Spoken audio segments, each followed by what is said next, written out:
So, the key is time is precious. Now let me give you Bill Bailey's description of time. Life is not just the passing of time. Life is a collection of experiences, their frequency, and their intensity. Life is not just watching the clock tick away. Life is a collection of experiences, their intensity, their frequency. Whatever the span of your life turns out to be, here's what you want to fill it up with: experiences and the intensity of those experiences. But now let's talk about the management of time. When should you start the day? As soon as you have it finished. Plan the day the best you can, leaving plenty of room for improvising and surprises and all the stuff that happens during the course of the day. But if you've planned a good, productive day, now you start that day, you can't believe how much more valuable your time will be. Don't start the day until you have it finished. Now here's the next one. Don't start the week until you've had it finished. Now to lay out a week is a pretty good challenge. Next, don't start the month until you have it finished. The places to go and the people to see and the productivity and the sales and the customers and the development and all the rest of what you want to accomplish during the course of 30 days. Don't start the month till it's finished. And then here's the big one. This is really challenging. Don't start the year until you have it finished. To the best of your ability. It can't be finished like minute by minute. But in terms of the sweep of what you want to accomplish, make sure that that's set and ready to go by the time January 1st rolls around. Now, jot this down. Approaches to the management of time. Here's the first one. Ignore the subject. I mean, that's good advice. Don't let anything overly bug you. Because remember now, you don't have to do anything. Someone says, well, I got to get a handle on my time. The answer is no, you don't. If you want to let it all go, you can let it all go. I mean, this is good advice. Somebody says, you ought, you ought, you ought. Jot this down. Ignore all the you oughts or you should. Only if they're giving general information. We should. It's better to say if you're teaching, we should. Not you should, we should. Then you let me listen in without it being too confrontational. If everyone did this, see, that'd be great. And then you give a person a chance to choose to do it or not to do it. But when you start the you ought, now see if I don't, now see we got some tension and maybe some problems. So you oughts seem to always create problems. When you're talking to your kids, you say, no, if kids would do this, not always saying if you did this, life would be better. But if kids did this, life would be better. It's like making a little talk and letting them listen in. And then it's a little less confrontational. It gives us a choice. In one of my seminars, here's what I teach. All life form strives to the max of its potential except human beings. How tall will a tree grow? As tall as it possibly can. You never heard of a tree growing half as high as it could. No, trees don't grow half. A tree drives its roots as deep as it can, reaches as high as it can, produces every leaf it can, every fruit it possibly can. To the max. Every life form strives to the max, except human beings. Now, why not human beings? Jot this down. You've been given the dignity of choice. You're not a robot. You don't have to repeat this year the same as last year. You can tear up last year's plan, develop a new plan. So, the dignity of being a human being. Now, here's the choice on being a human being. To be part of all we were meant to be, or to be all. To strive for all, or half, or part, or some. The choice is up to you. To develop one skill or 10 skills. Someone says, well, I'd be happy with just one more language. Well, some say, hey, I'm going to learn 6 or 7. And this is all a matter of choice. And when someone says, no, you ought to learn 4, you've got to resist all that. Because this is personal dignity. And you don't want to destroy someone's dignity by doing all the oughts, and then they feel reluctant to do it. Now we've got problems. So if you want to, just ignore this subject on time management. Now here's the next one. Step down to something easier. The guy's in sales, and he says, oh, I want to own the company. Finally owns the company. Now he's got no time to play golf. He said, when I was in sales, I was making big money playing golf 3 days a week. Heck with this owning something. Heck with managing. My life was never my own after I started to manage. I'm going back to sales. See, this is the key. If you're getting too pressed, you might consider stepping down to something with a little easier time pressure. Next key to time management, and that's work longer and harder. But see, there's a limit to that. I almost lost my health the first year. I went so crazy about personal development and achievement. I just went bonkers. You know, I told you I was skinny. By the end of that first year, I was a walking shadow. And then it suddenly occurred to me, what if I got rich and too ill to spend it? I mean, that was a shocker. So I started, developing a little more reasonable, because I said if 12 hours won't do it, I'll work 14. If that won't do it, I'll work 18. I mean, how many hours it takes. And sure enough, it cost me too much. So see, working longer and harder for some might be appropriate. If you're just sitting around not doing that much, this might be good, work longer and harder. But you can only work so hard. Here's the key, not to work harder, but smarter. When you've worked as hard as you can, doing the best you can in terms of physical output in the time, reasonable time. Now here's the ultimate in the management of time, and that is you simply become more skillful. When I first got into sales, I was around people that could get, 9 out of 10, 8 out of 10. And when I first started, I could only get 1 out of 10. But here's what I did. I worked around the clock, so that I would make up in numbers what I lacked in skill. That's good in sales. You got to jot that down. When you're new, you make up in numbers what you lack in skill. Now, when you become more skillful, the numbers can go down because now your persuasive ability and all of that is now so high that you don't need to put as many numbers out. But at first, if you want to compete or if you want to really get good, you've got to put in the numbers. But if you get more from yourself, develop more of yourself, now the time management becomes an easier task. Now here's the next thing. Either you run the project or it runs you. I've found out when you start something, at first you're in charge. All of a sudden, a year later, it's in charge.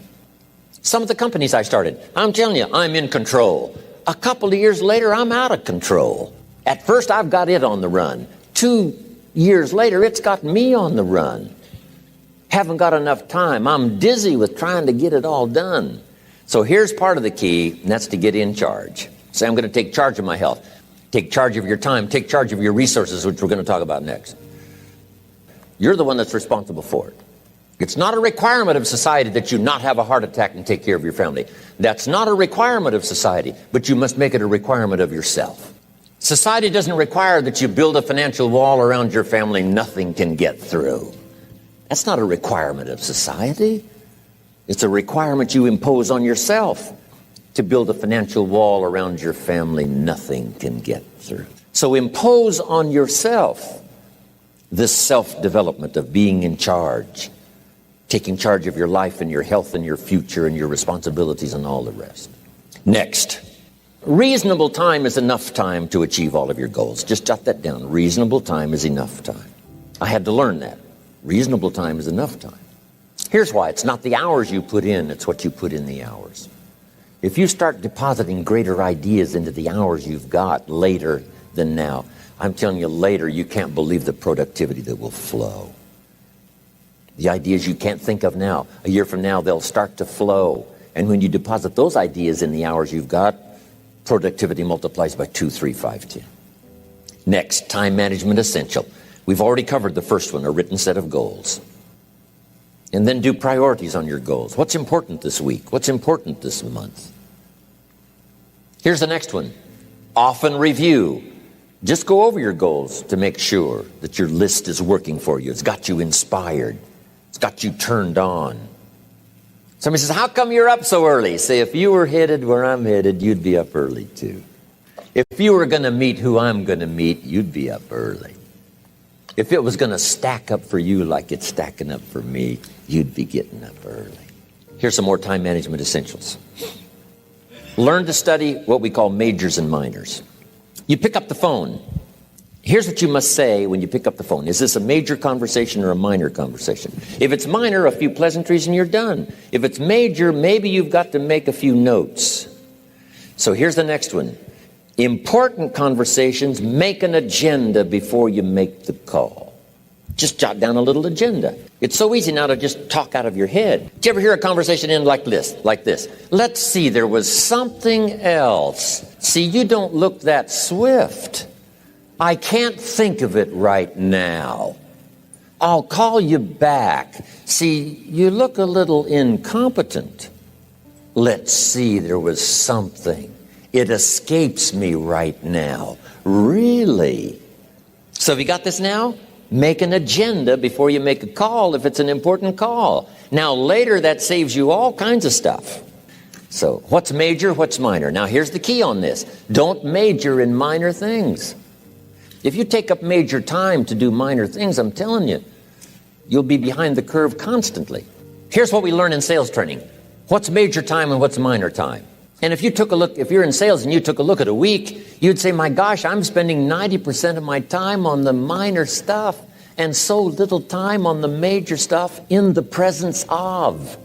How many hours in the presence of in my day? How many hours in the presence of during my sales week? Because the time that really counts is in the presence of majors and minors. Here's another key time management essential. Don't mistake movement for achievement. It's easy to get faked out by being busy. Guy comes home at night all exhausted, falls in the chair and says, oh, I've been going. Here's the big question. Doing what? It's not the going. Some people are going, and they're doing figure eights. Progress is small. So don't mistake movement for achievement. Now here's a big one, concentration. I had to learn this. All those years ago, I'm in the shower trying to compose a letter. Found it turns out to be a strange letter. So here's what I learned to do. Save the work till you get to the office. Save the work till you get to the work. Don't try to get to the office on the way to work. On the way to work, enjoy the way. In the shower, enjoy the shower. Then go to work when you get to work. I found this to be helpful. Concentration.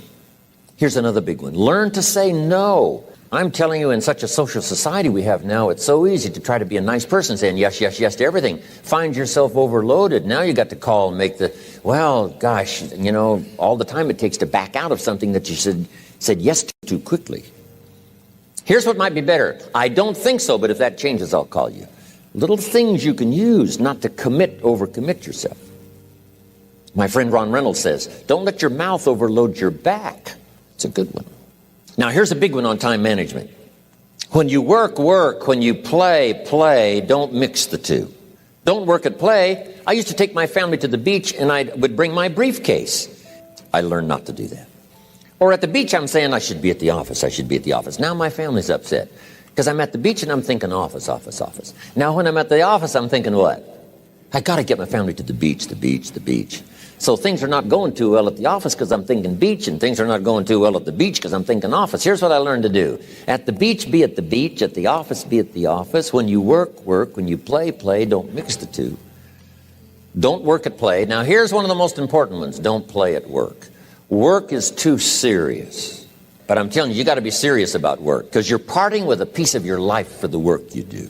Your work costs you a piece of your life. Here's what it's called. Serious business. Not grim, not unhappy, but serious.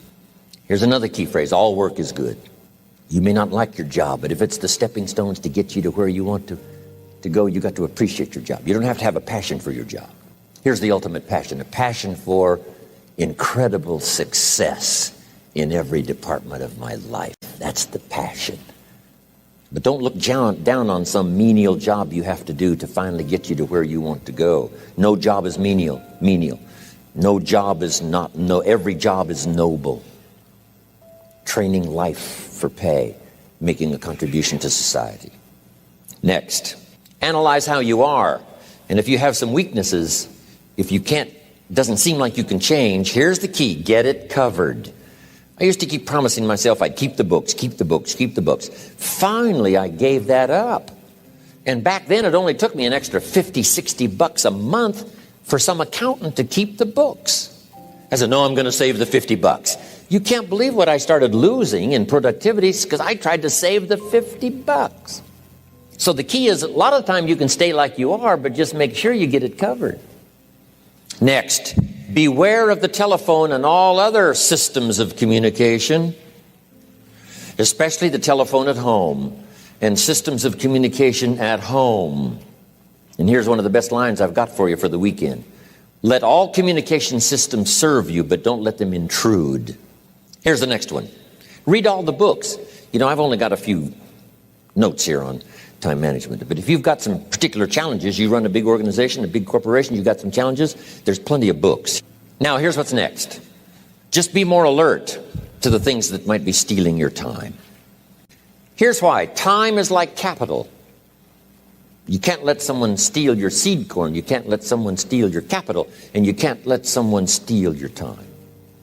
You must designate your time. And some of the time that you designate, you must not let anyone steal. Casual time, you might let someone intrude and steal a little bit and take a little bit, but not serious time. Next, one of the great time management savers is to learn to ask questions up front. Sometimes you talk to somebody for an hour, and then you ask questions and find out if you would have asked those questions up front, you could have saved yourself an hour. Asking questions up front helps you to get to the problem now. But if you just launch into some discourse, you might waste 30 minutes, waste an hour, when here's what you should have been talking about. After you finished an hour, you say, John, what's really the problem? He said, well, it's something personal. See, that's what you should have been talking about this whole hour. Now, here's the last one, thinking on paper, and that's to keep a journal. One of the things I'm known for around the world, have been now for 39, 40 years, is keeping a journal. Now, my journal is not it's not necessarily it's not like a diary. It might be part diary. You know, I'm flying over Ireland, and I write down a few little things that impressed me. Today I met this person. Wow, what an extraordinary event. Today I conducted this seminar in Rome. 1,000 people stood up and sang for me. I've got a little bit of a diary in there. But here's what primarily your journal is for: collecting good ideas. A journal is to collect good ideas on your health, good ideas for your business, good ideas for your future, good ideas for time management. Because I used to take notes on pieces of paper and torn off corners and backs of old envelopes and restaurant placemats. And I threw all this stuff in a drawer. It did not serve me well. I finally learned to get a bound copy, right? And just keep a journal, right? If I was here, I had my journal, I'd be taking notes, right? These 2 days in my journal. Now, if you're caught without your journal, you just take the notes when you get back home, put those notes in your journal, throw the paper away. Because we don't usually go through paper to review. But see, my journals now make up a significant part of my own library. Here's what's next to leave behind, and that's your library. The books that changed your life, the books that changed your health, the books that rescued you from oblivion. The books that you passed on to other people, they were so exciting for you. The books that made you financially independent. The books that developed your leadership. The books that gave you wisdom to ponder when things were tough. The books that got you through the winter. The books that helped you to plant in the spring and harvest in the fall. What a treasure to leave behind. If you do that, here's what's for sure. Your books will be more valuable than your furniture.